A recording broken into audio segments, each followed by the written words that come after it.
بسم اللہ الرحمن الرحیم۔ بسم اللہ الرحمن الرحیم۔ السلام علیکم ورحمۃ اللہ وبرکاتہ۔ عزیز طلبہ، امید ہے آپ تمام احباب خیر و عافیت سے ہوں گے۔ آج مسند امام اعظم کا سبق نمبر 109 ہے اور اس سبق کے اندر ہم حالت احرام میں پچھنے لگوانا اور استعلام کا بیان پڑھیں گے۔ وبه قال حدثنا ابو حنیفة عن حماد عن سعید بن جبیر عن ابن عباس رضی اللہ تعالی عنہما ان رسول اللہ صلی اللہ علیہ وسلم احتجم وهو محرم۔ حضرت ابن عباس رضی اللہ تعالی عنہما سے مروی ہے کہ نبی کریم صلی اللہ علیہ وسلم نے پچھنے لگوائے حالت احرام میں، وهو محرم، اس حال میں کہ آپ محرم تھے۔ عزیز طلبہ، اس روایت کے اندر حالت احرام میں پچھنے لگانے کا بیان ہے، تو اس میں فقہا کا اختلاف ہے۔ امام مالک رحمہ اللہ تعالیٰ فرماتے ہیں کہ بغیر ضرورت شدیدہ کے لیے محرم کے لیے پچھنے لگوانا جائز نہیں ہے۔ ائمہ ثلاثہ امام شافعی، امام ابو حنیفہ اور امام احمد بن حنبل رحمہم اللہ تعالیٰ فرماتے ہیں کہ محرم کے لیے پچھنے لگوانا جائز ہے۔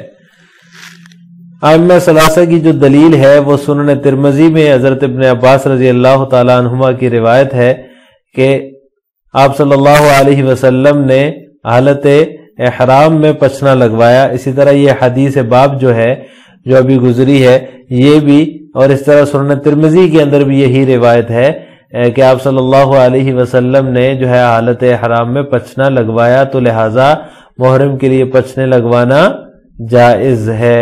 امام مالک رحمہ اللہ تعالیٰ کی جو دلیل ہے وہ حضرت ابن عمر اور حضرت انس رضی اللہ تعالیٰ عنہما سے مروی روایات ہیں، جن کو علامہ عینی رحمہ اللہ تعالیٰ نے عمدۃ القاری میں ذکر کیا ہے، جن کے اندر اس بات کا بیان ہے کہ محرم کے لیے پچھنے لگوانا بغیر ضرورت شدیدہ کے جائز نہیں ہے۔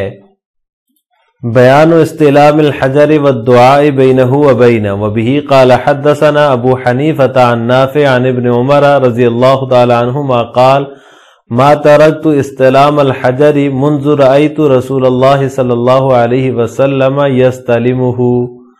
حضرت ابن عمر رضی اللہ تعالی عنہما سے مروی ہے، وہ فرماتے ہیں کہ میں نے جب سے نبی کریم صلی اللہ علیہ وسلم کو استلام حجر کرتے ہوئے دیکھا ہے، حجر اسود کا استلام کرتے ہوئے دیکھا ہے، تو میں نے ما ترکت استلام الحجر، تو میں نے حجر اسود کا استلام کبھی ترک نہیں کیا۔ وبه قال حدثنا ابو حنیفة عن حماد عن ابراہیم عن علقمة عن ابن مسعود رضی اللہ تعالی عنہ ان رسول اللہ صلی اللہ علیہ وسلم قال من انتهيت الى الركن اليماني الا لقيت عنده جبريل۔ وعن عطاء بن ابي رباح قال قيل يا رسول الله تكثر من استلام الركن اليماني؟ قال ما اتيت عليه قط الا وجبريل قائم عنده يستغفر لمن يستلمه۔ حضرت عبداللہ بن مسعود رضی اللہ تعالیٰ عنہ سے مروی ہے کہ نبی کریم صلی اللہ علیہ وسلم نے ارشاد فرمایا من انتهيت الى الركن اليماني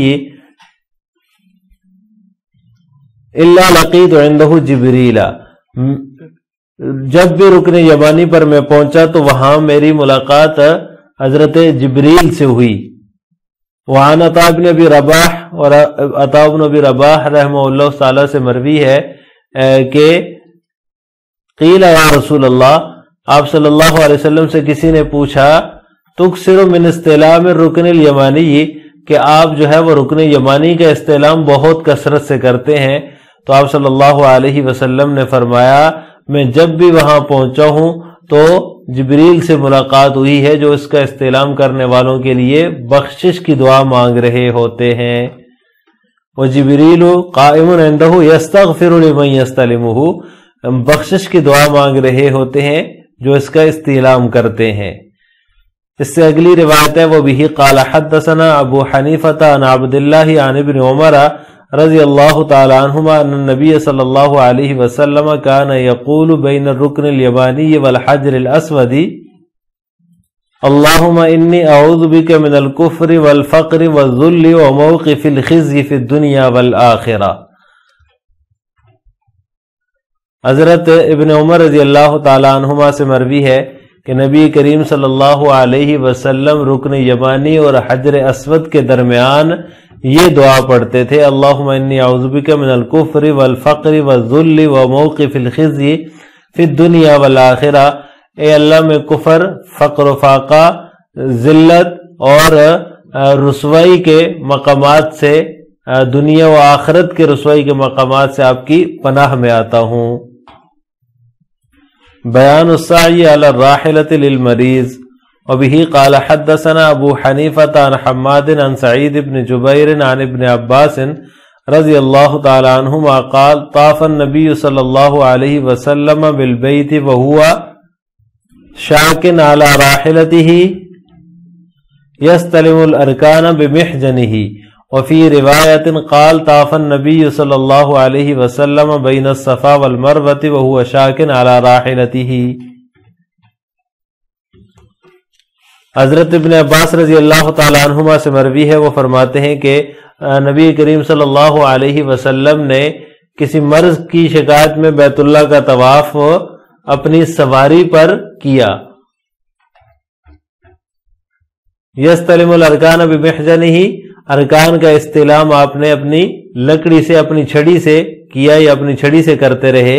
اور ایک روایت میں ہے کہ آپ صلی اللہ علیہ وسلم نے، نبی کریم صلی اللہ علیہ وسلم نے صفا اور مروہ کا طواف کیا، وہو شاکن علی راحلتہ، اور آپ صلی اللہ علیہ وسلم اپنی سواری پر سوار تھے۔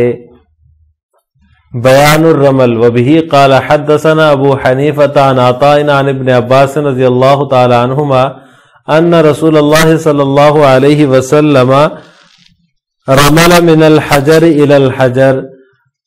حضرت ابن عباس رضی اللہ تعالی عنہما سے مروی ہے کہ نبی کریم صلی اللہ علیہ وسلم نے حجر اسود سے حجر اسود تک رمل فرمایا۔ عزیز طلبہ، ان روایات کے اندر استلام کا، رمل کا اور جو ہے وہ ان چیزوں کا ذکر ہے کہ آپ صلی اللہ علیہ وسلم نے استلام فرمایا حجر اسود کا، رکن یمانی کا، اور اسی طرح جو ہے آپ صلی اللہ علیہ وسلم نے اپنی سواری پر کسی مرض کی وجہ سے بیٹھ کر جو ہے وہ سعی فرمائی صفا اور مروہ کے درمیان، اور اسی طرح آپ صلی اللہ علیہ وسلم نے حجر اسود سے حجر اسود تک رمل فرمایا۔ تو خانہ کعبہ جو پورے عالم میں اللہ کی خصوصی تجلیات کا مرکز ہے، اس کا ایک ایک کونا، اس کی ایک ایک اینٹ متبرک ہے، اور اس کے چپے چپے پر دعاؤں کی قبولیت کے راز موجود ہیں۔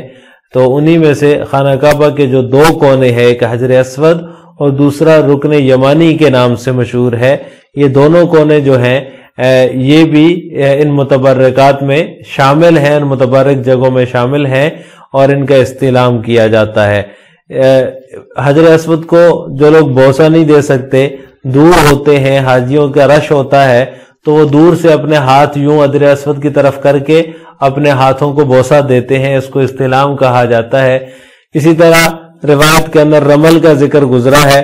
رمل جو ہے وہ طواف کرتے ہوئے، طواف کے درمیان میں جو ہے وہ کندھوں کو مٹکا کر چلنا، کندھوں کو ذرا جو ہے وہ اٹھا کر چلنا، ذرا سپیڈ سے چلنا، اس کو رمل کہتے ہیں۔ تو یہ 3 چکروں میں رمل ہوتا ہے۔ اس طرح جو ہے آپ صلی اللہ علیہ وسلم نے بھی رمل فرمایا ہے۔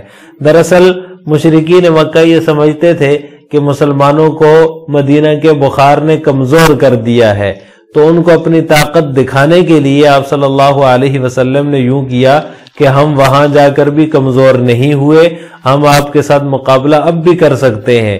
تو صحابہ کرام کو بھی حکم دیا کہ کندھوں کو ذرا اچکا کر یا مٹکا کر چلیں، تاکہ تمہاری طاقت کا انہیں اندازہ ہو کہ یہ بخار نے ان کو نڈھال نہیں کیا، ان کے اندر توانائی اسی طرح کی موجود ہے۔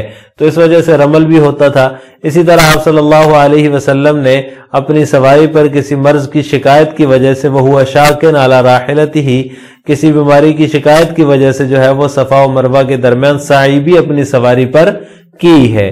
تو آپ صلی اللہ علیہ وسلم کو کوئی عذر لاحق تھا، آپ صلی اللہ علیہ وسلم نے صفا و مروہ کے درمیان سعی بھی اپنی سواری پر کی ہے۔ اسی طرح حجر اسود کا اور رکن یمانی کا استعلام بھی اپنی سواری پر کیا ہے، لکڑی کو لگا کر اس کو بوسہ دیا، اپنی چھڑی کو اس کے ساتھ لگا کر اس کو بوسہ دیا۔ یہ بھی آپ صلی اللہ علیہ وسلم نے کسی مرض کی وجہ سے جو ہے وہ اپنی سواری پر ہی کیا ہے۔ لہٰذا آج کے سبق کا خلاصہ یہ ہوا کہ ہم نے حالت احرام میں پچھنے لگوانے، یعنی جو حجامہ ہوتا ہے جامہ لگوانے، اور استعلام کے بارے میں تفصیل پڑھی ہے۔ آخر میں آپ سے 2 سوال ہیں۔ نمبر 1، حالت احرام میں پچھنے لگوانا کیسا ہے؟ نمبر 2، استعلام کس کس جگہ کا کیا جاتا ہے؟ ان دونوں سوالوں کا جواب آپ نے کمنٹ باکس میں دینا ہے۔ السلام علیکم ورحمۃ اللہ وبرکاتہ۔